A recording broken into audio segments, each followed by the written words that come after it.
Poďme sa pozrieť na formy bývania, respektíve akým spôsobom si vieme vyriešiť bývanie.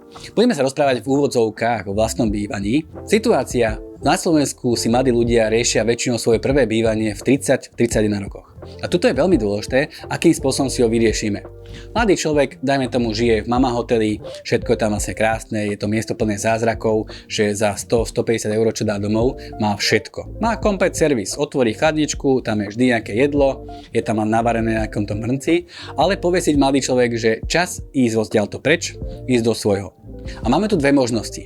Prvá možnosť je podnájom. Je to vlastne v úvodzovkách vlastné bývanie, ale na začiatok to môže byť veľmi fajn, lenže čo všetko to bude obnášať.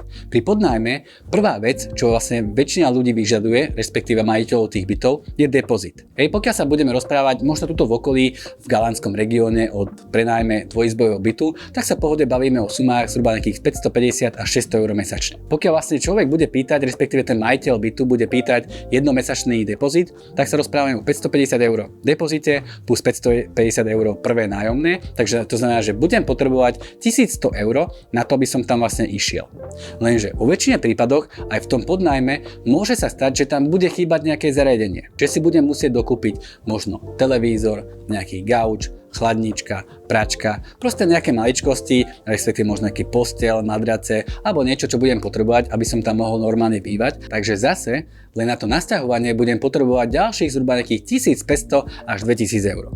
Takže aby som opustil vlastne tú izbu a mama hotel, ma bude stáť 3-4 tisíc eur za to, že každý jeden mesiac dám ďalších 550 až 600 eur, aby som mal kde bývať. Ja by som tak vlastne povedal, že zaplatím si za to, aby som ešte mesiac niekde mohol byť. Lebo povedzme si vlastne pravdu, ten podnájom nikdy nebude môj. To znamená, že každý jeden mesiac budem vyhadzovať peniaze do vzduchu, ktoré mi už nikto nevráti. Preto väčšina ľudí sa rozhodne pri vlastnom bývaní skôr na hypotéku. Ale znova dávam tam tie úvodzovky nie úplne náhodou. Čo znamená vlastne hypotéka? Žiadne 100% hypotéky už neexistujú.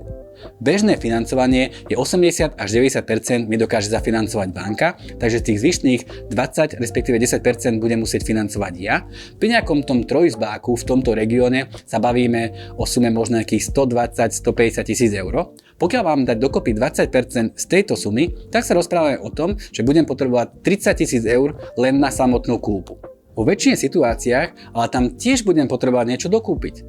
Možno nejaké to zariadenie, možno nejaká rekonštrukcia a podobné ďalšie veci. To znamená, že budem potrebovať aj pri tom takom zariadení taký veľmi skromný byt, pokiaľ tam mám zriadiť, že tam kúpim gauč, telka, posteľ, skrine, možno nejaké tie madrace a takéto veci, budem potrebovať minimálne 7 až 10 tisíc eur, aby som proste úplne prázdny byt obýval. Keď to zrátame dokopy, že budem potrebovať 30 tisíc na kúpu, plus ďalších 10 tisíc eur na zariadenie, tak budem potrebovať zhruba nejakých 40 tisíc eur, aby som mohol mať vlastné bývanie. V úvodzovkách hovorím vlastné bývanie, nakoľko pri hypotéke sa väčšinou bavíme o dlhu na 30 rokov.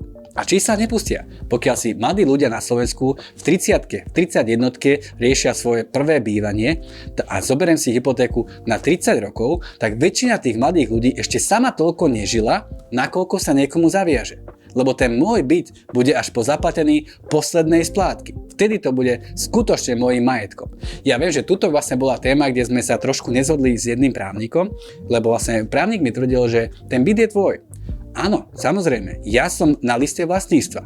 Lenže skúste nezaplatiť banke 3-4 splátky, tá banka vám veľmi rýchlo vysvetlí, koho ten byt je. Hej, ako vlastne pri hypotéke máme stále záložné právo. Pokiaľ si vlastne zoberiem tú hypotéku, ako sme si spomínali v 30-ke, tak ja budem mať 60 rokov, kým tú hypotéku dosplácam. A tuto je dôležité si vlastne uvedomiť, lebo to, že mladý človek dokáže zarábať peniaze, dokáže robiť kariéru, je to úplne super. Otázka je, že či bude mať rovnaké veľa energie aj v 55-ke, 60-ke, možno 62-ke, keď ešte stále tá splátka hypotéky tam bude.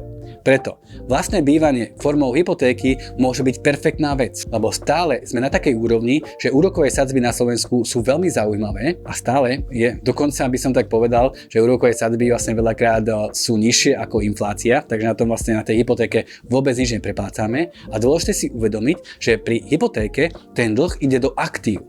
Hej, že proste hodnota tej nehnuteľnosti bude rásť. Priemerne nehnuteľnosti rastú na hodnote zhruba 5 až 6%, takže vlastne hypotéka môže byť veľmi zaujímavá vlastne vec, kde viem, ale budú majetok, avšak treba sa na to správne pripraviť. Tá ideálna varianta by bola začať sa na tú hypotéku pripravovať, aby som nemusel to dofinancovanie a rekonštrukciu riešiť znova z ďalších úverov. Niekedy to vlastne to z tých úverov ani nevydá, lebo máme nejaký ten úverový zákon, ktorý hovorí o maximálnom limite, ktorý vlastne nás banka vlastne môže pustiť. Toto je prvá vec. Začať sa na to pripravovať, lebo hypotéka nemá byť o tom, že zoberiem maximum a potom budem lepiť každý jeden mesiac. Naozaj povedzme si vlastne pravdu, že skutočne by sme si užili to bývanie, keď na nič iné vlastne mať nebudeme. Je to dôležité začať sa na to pripravovať. A druhá vec, popri hypotéke si tvoriť rezervu. Lebo to, že dneska znova mám príjem, dokážem vlastne zarábať vlastne peniaze, všetko sa darí, neznamená, že sa bude dariť vždy. Avšak pri tej hypotéke máme absolútnu istotu, že 30 rokov tú splátku budem musieť zaplatiť. Vyskúšajte ju nezaplatiť možno pol roka. Asi by bol celkovo asi veľký problém. Z tohto dôvodu hovorím o hypotéke v úvodzovkách vlastné bývanie. Skutočne moje vlastné bývanie sa zaplatí dňom, keď zaplatím poslednú splátku a vtedy to bývanie bude naše. A v tomto vám vieme perfektne pomôcť.